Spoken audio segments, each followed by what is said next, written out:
নমস্কার বন্ধুরা, আমি রিতম। আমার প্রোফাইলের আর একটি ভিডিওতে সবাইকে স্বাগত।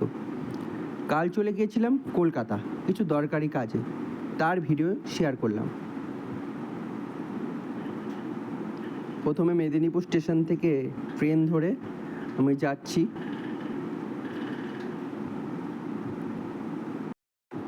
মেদিনীপুরের কংসাবতী নদী, খড়গপুর জংশন, তারপর আমাদের রূপনারায়ণ নদী, সব কিছু অতিক্রম করে তারপরে আমার দাসনগরে কিছুক্ষণ আড্ডা মেরে ট্রেন যত দাঁড়িয়ে ছিল, তারপরে আমরা পৌঁছালাম হাওড়াতে।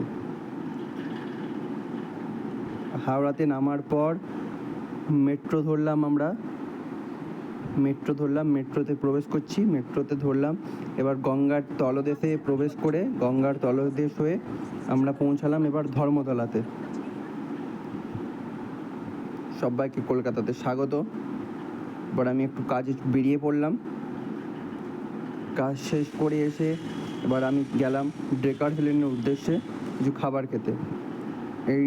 এই দোকানে আমি কাল খাবার খেয়েছিলাম। এইটা হচ্ছে খাবার, ফ্রাইড রাইস চিলি চিকেনের 80 টাকার কম্বো। তারপরেই বৃষ্টি শুরু হয়ে গেছিলো, প্রচুর পরিমাণে বৃষ্টি। তারপরে মেট্রো ধরে হাওড়াতে এলাম। হাওড়াতে কিছু ভিডিও করলাম। ভিডিও করার পর স্টেশনে অপেক্ষা করলাম অনেকক্ষণ ধরে, ট্রেন লেট ছিল তাই ঘন্টাখানেক অপেক্ষা করে ফাইনালি বাড়ি এলাম। ভিডিওটি ভালো লাগলে অবশ্যই শেয়ার করবেন। আজকের মতো টাটা।